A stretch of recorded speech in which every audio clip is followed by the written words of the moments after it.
नमस्कार, आप सभी का स्वागत करता हूं अपने YouTube चैनल सुरेंद्र सिंह बोरा में। जैसा कि आप सभी लोगों को मालूम पड़ गया है कि उत्तराखंड प्राथमिक शिक्षक भर्ती में ब्रिज कोर्स प्रशिक्षित अभ्यर्थियों को डाइट डीएलएड के समकक्ष मानते हुए भर्ती काउंसलिंग की मेरिट लिस्ट में शामिल किया हुआ है।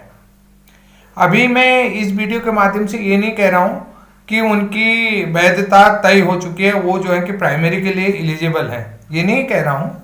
लेकिन जितने भी हमारे अन्य प्रदेश के साथी हमें सुन रहे हैं, तो माननीय सर्वोच्च न्यायालय के द्वारा पारित आदेश 21 नवंबर 2025 का अनुपालन करते हुए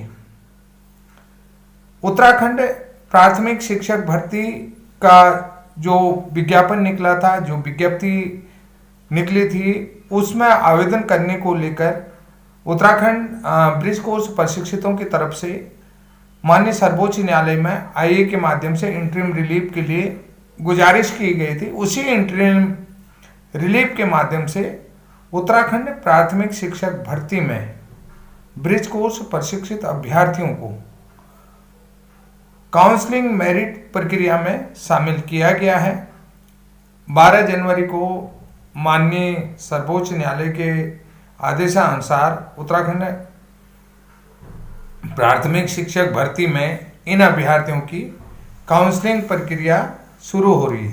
तो आगे काउंसलिंग प्रक्रिया में प्रतिभाग के संबंध में स्पष्ट निर्देश विभाग की तरफ से नहीं होने के कारण से विभागीय आदेशानुसार कुछ जगहों पर अनुपातिक तौर पर ब्रिज कोर्स प्रशिक्षित अभ्यर्थियों के लिए सीटें रिजर्व रखी गई हैं और एकाध जगहों पर, जैसे 13 जिले हैं, 13 जिलों में तो नहीं, लगभग 12 जिलों के आसपास जो भी आवेदन प्रक्रिया थी, तो उसमें कुछ जिलों में मेरिट लिस्ट में अभ्यर्थियों को काउंसलिंग के लिए बुलाया गया है।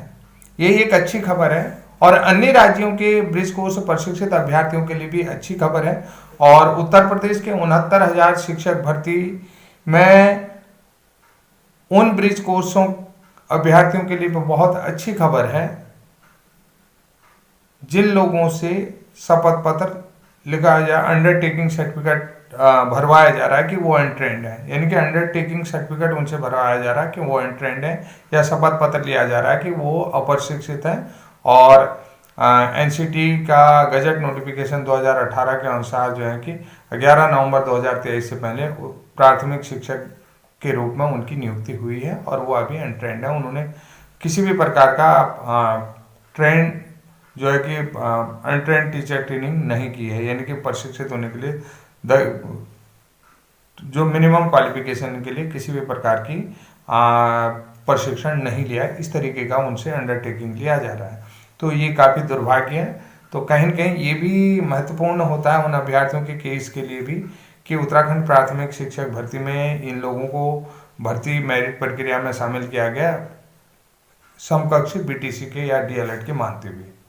तो साथियों, जैसा कि आप लोगों ने देखा होगा मेरिट प्रक्रिया में, अब आप लोगों को, सभी लोगों को मैं एक चीज़ ये बताना चाहता हूँ कि जो ग्रुप की मीटिंग हुई थी उसमें स्पष्ट निर्देश थे कि आगे किस रणनीति के साथ हमें जाना है और क्या करना है, क्या नहीं करना है।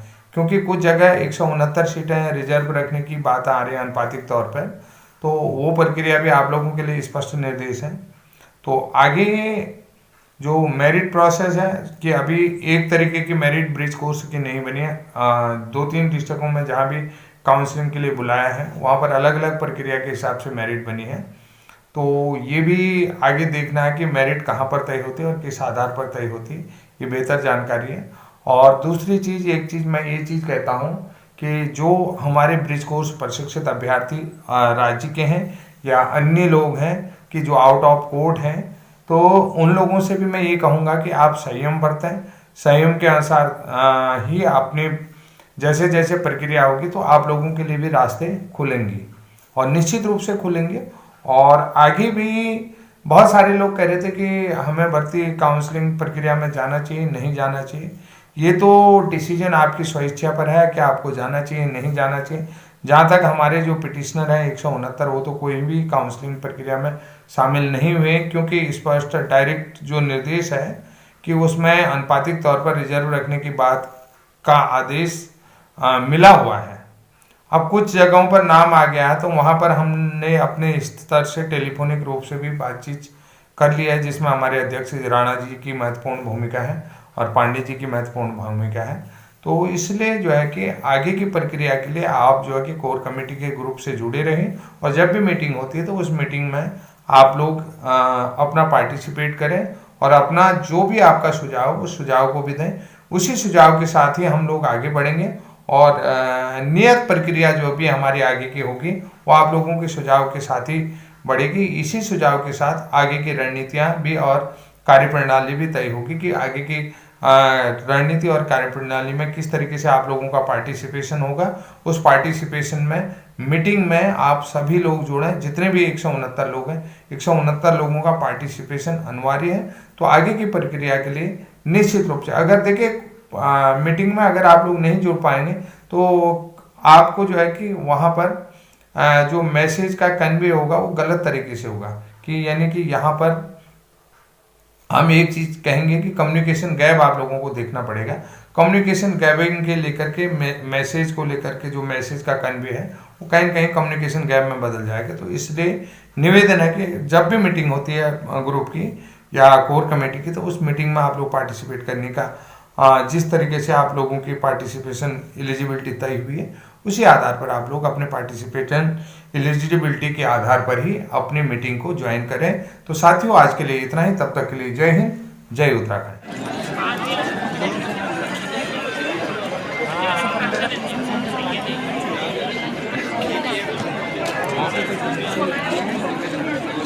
ये अल्मोड़ा का है प्राइमरी भर्ती जो काउंसलिंग होनी थी। लगभग 1000 से ऊपर अभ्यर्थी यहाँ उमड़े हुए हैं। अन्य जिलों में मेरिट कम जाने की आशंका।